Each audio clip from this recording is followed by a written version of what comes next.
চৰকাৰে বিভিন্ন বিভাগত 1694 গৰাকী প্ৰাৰ্থীক নিযুক্তি দিয়ে।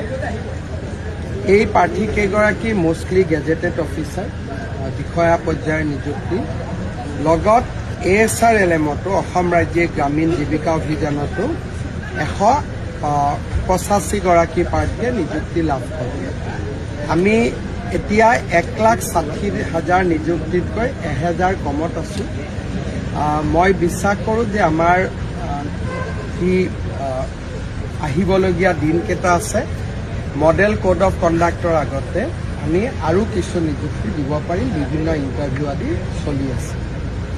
লগে লগে অহা 5 বছৰত আমি কিমান নিযুক্তি দিব পাৰিম তাৰ বিষয়েও কমিটি এখনে কাম কৰি আছে। আমি অহা 5 বছৰত কোন বিভাগত কিমান নিযুক্তি কৰিব পাৰিম তাৰো এটা ব্যৱস্থা আমাৰ কেবিনেটত এখন সৰু কমিটি কৰি দিছোঁ। তেওঁলোকে কথা বতৰা চলাই আছে। আমাৰ লক্ষ্যটো হ'ল যে এই 5 বছৰত যেনেকৈ নিযুক্তি হ'ল, অহা 5 বছৰতো আমি নিযুক্তিৰ ছেম স্পীড এটা মেইনটেইন কৰিব খুজিছোঁ, যাতে ফাইনেলি অসমৰ ল'ৰা ছোৱালীৰ মনত এই ধাৰণাটো আহি যায় যে পঢ়া শুনা কৰিলে আমি চৰকাৰী চাকৰি পাব পাৰোঁ। মই আজি অলপ আগতে প্ৰধানমন্ত্ৰীৰ আগমন, বাকী গোটেই পলিটিকেল যিমান প্ৰশ্ন মই কৰি আহিছোঁ।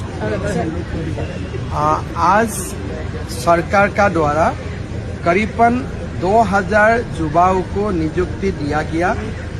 असम में हमारा कमिटमेंट था कि हम 5 साल में 1 लाख नौकरी दूंगा, लेकिन आज का नियुक्ति का बाद टोटल जो अपॉइंटमेंट हुए हमारा सरकार का समय में ये 1,60,000 तक पहुंच गया है। सरकार का ये एक बहुत बड़ा प्राप्ति है, बहुत बड़ा सफलता है। आगे का 5 साल भी हम ऐसे ही ये नियुक्ति का व्यवस्था, नियुक्ति का सिलसिला हम लोग जारी रखें। হ'ব লাগিব। আজি মই কৈ দিলোঁ যে নতুনকৈ আমি অলপ কাগজ ওলাম। SI সকলৰ নিযুক্তিৰ বয়স আমি 1 বছৰ বঢ়াই দিম। কনিষ্টবলত যেনেকৈ দিলোঁ আমি SI কো 1 বছৰ বঢ়াই দিম।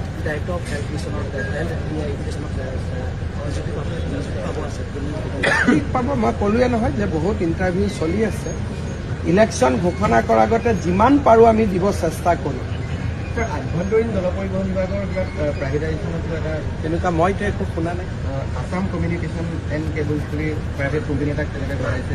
মই একো নাজানো। কিবা কাকো চাকৰি খেদি গতাই নগতাই, কিন্তু যদি অতিৰিক্ত কিবা কাম লাগে তেনেকুৱা কামৰ কাৰণে কোনোবা এজেঞ্চিটো আমি লৈয়ে থাকোঁ। যেনেকৈ মেডিকেল কলেজৰ ক্লিনিঙৰ কাৰণে আমি মানুহ লৈছোঁ, কিন্তু তাৰ মানে নুবুজায় যে মেডিকেল কলেজৰ কৰ্মচাৰী কাৰোবাক চাকৰিৰ পৰা খেদি দিয়ে।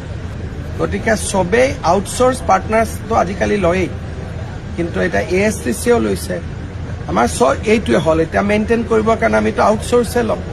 গতিকে আউটচোৰ্চ লোৱা মানে প্ৰাইভেটাইজেশ্যন নুবুজে।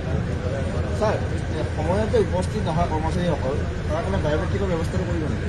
আমি কৰি আছোঁ। আজিকালিতো সময়ত উপস্থিত হয়েই, আৰু আজিকালি অফিচবিলাকত কামো কি আছে, চবতো ইলেক্ট্ৰনিক্স দিয়ে হৈ যায়। আমাৰ কাম হৈছে যাতে যি সেৱা লাগে সেৱা সেইটোৰ জৰিয়তেই পাওঁ। কৰ্মচাৰীবিলাকৰ লগত সাধাৰণ মানুহৰ সম্পৰ্কটো মেচিনৰ থ্ৰুদিয়ে হৈ থাকিব লাগে, যাতে কোনো কষ্ট নহয়।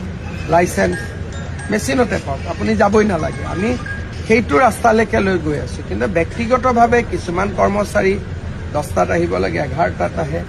ছিনিয়ৰ অফিচাৰসকলে দায়িত্ব ল'ব লাগে, তাত দৰমহাও কাটিব লাগে, ব্যৱস্থাও ল'ব লাগে। হ'ব, মই নলবাৰীত যাওঁ।